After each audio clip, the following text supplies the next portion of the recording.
Барилгын норм стандартын дагуу 2-оос дээш давхар барилгад хийн баллон байрлуулахыг хориглодог. Гэвч нийслэлд үйл ажиллагаа явуулдаг хоолны газруудын дийлэнх нь газ буюу шингэрүүлсэн шатдаг ашиглан орон сууцны барилгын нэг давхарт ажиллаж байгаа юм а. Мөн эдгээр байгууллагууд тухайн газрынхаа нойлын давхарт их хэмжээний хийн баллон нөөцлөн тавих, хий алдагдвал дэлбэрэлт үүсэх эрсдэлтэй орчинд үйл ажиллагаагаа явуулж байгаа юм а. Тэгэхээр энэ жижиг усны савтай тэнцвүүц хэмжээний хий алдагдаад дэлбэрэлт үүсэх юм бол 2-оос 3 өрөө байрны хаалга цонхны эвдрээ дотор нь эсэх хүн бэртэж гэмтэх хэмжээний аюултай нөхцөл байдал үүсдэг байна. За тэгвэл нийслэлд орон сууцны барилгад үйл ажиллагаа явуулж байгаа газ ашиглаж байгаа газруудад аюулгүй ажиллагааны дүрм журам алдагдах юм бол тэрнээс илүү аюултай нөхцөл байдал үүсэх юм а. Норм дүрмийг зөрчиж байрлуулсан сууж хий алдагдах тухайн хий хэрэглэгч аж ахуйн нэгж цааны газар шөнө оройн цагаар бол хаагаад явна шүү дээ. Энэ үед хий алдагдах, энэ алдагдсан хий маань дээр амьдарч байгаа, унтж байгаа орчин суугчдыг хордуулах, угаартуулах ийм эрсдэл бий болох нөхцөлийг бий үндэслэлтэй. Алдагдсан хийд гадны ямар нэгэн галын их үүсвэр өгснөөс бол тесрэх, дэлбэрэх, гал гарах энэ эрсдлүүд бол байж болзошгүй. За гэтэл энэ орчин маань хий хадгалж байгаа орчин маань өөрөө цахилгаан хэрэгслийн хувьд тесрэлтээс хамгаалагдсан ямар нэгэн оч өхөөргүйгээр угсарсан байх ёстой.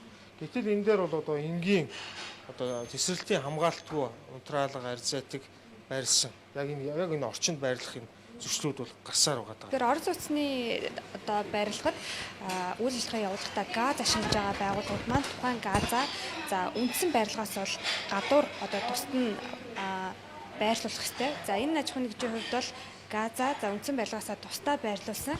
За гэхдээ яг энд харагдаж байгаа хаан болохоор энэ барилгын үндсэн хаан тэгээд ямар нэгэн байдлаар тесэрч дэлбэрлээ гэж бодоход энэ хаанд нөлөөлөхгүй байхаар наана бас давхар хан бас хийж өгсөн байх ёстой байдгийн байна. За гэвч та бүхэн харж байгаа. За энэ дэлхийн газ байлаа гэхэд энд нь яг үндсэн байрлалынхаа хан ямар нэгэн асуудал гарахад нөлөөлөхөөр юм байрлуулсан байна.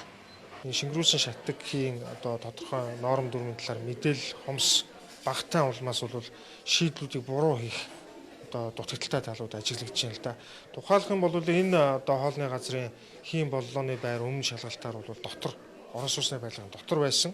Мэргэжлийн хяналтын байгууллагаас гаргах шаардлага тавьсан үндсэн дээр бол үндсэн орон сууцны байрлалын ханаас бол гаргасан байна л да. Тусад нь өргөтгөлийн байр бариад гаргасан байна. Гэхдээ энэ боллооны байр маань тухайн орон сууцтайгаа бол ингэж шууд хаалгаар болон нээлттэйгээр холбогдох ёсгүй юм байна.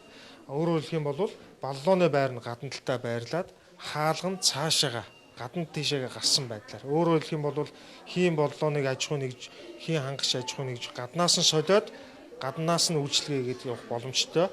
Хий алдсан тохиолдолд тухайн орон барилга руугаа хийн алдагдлал орохооргүйгээр энэ төлөвлөлтийг хийх ёстой. Тухайлах юм бол энэ боллооны хувьд бол баталгаатай байх нь хэрэглэгчийн аюулгүй байдалд шууд нөлөөтэй. Өөрөөр хэлэх юм бол энэ боллоо 2010 оны 5 сард үйлдвэрлэсэн байна. 2018 оны 5 сард баталгааны хугацаа дууссан байна. Яг зөрчил энд гарч ирж байна. Барилгаасаа гаргаад байршлын хувь зөрчлийг арилгасан мэт боловч энэ боллоо маань өөрөө баталгаагүй боллооныг хэрэгжилж байна. 2007 онд газаар бойлуур ажиллуулан ус халаагаад 2 хүүхдээ усанд оруулахаар вааны өрөөнд үлдээж улмаар 2 хүүхэд нь хийнд хордож мөн угаартаж нас орсон харамсалтай явдал болж байсан. 2008 онд Монгол хуучир нэртэй газар хий алдагдаж дэлбэрэлт үүсэж байсан. 2012 онд Дархан Улаан аймагт орон сууцны барилгад хий алдагдсны улмаас дэлбэрэлт болж байсан. Мөн газ түгээдэг машина зориултын газар биш гэрийнхээ гаражт хонуулаад дэлбэрсэн тохиолдолч гарсан байдаг. Энэ мэтчлэн иргэд сэргийлэх боломжтой эрсдлээс болж амнаас эд хөрөнгөөрөө хогорсоор байна. Нийслэлд 7000 орчим хоолны газар байгаа 70-аас 80% нь газ буюу шингэрүүлсэн шатдаг хий ашигладаг. Гэтэл эдгээрт хяналт тавьдаг байцаагч нь нийслэлийн мэргэжлийн хяналтын газарт 2, мэргэжлийн хяналтын ерөнхий газарт ердөө ганц байна. Харин орон нутгийн хувьд бүр мэргэжлийн байцаагч байхгүй байна. Тэд чадхаараа ажиллаж байгаа ч эхний хийсэн шалгалтаас хойш дүрм журмын хэрэгжилтэд эргүүлэн шалгаж амжихгүй байгаамаа. Тиймээс өөрсдийнхөө амь насыг мэргэжлийн хяналтын газрын 3 байцаагчид найдаад үлдээх биш газ түгээж байгаа компани болон авч байгаа газрууд дотоод хяналтаа сайжруулах хэрэгтэй байгаамаа. Нөгөөтэйгөр сууц өмчлөгчдийн холбооныхон тухайн орон сууц руу хийн баллон оруулдаггүй давхар харж хиндэг болчихвол эрсдлээс хол байх боломж харагдаж байгаамаа.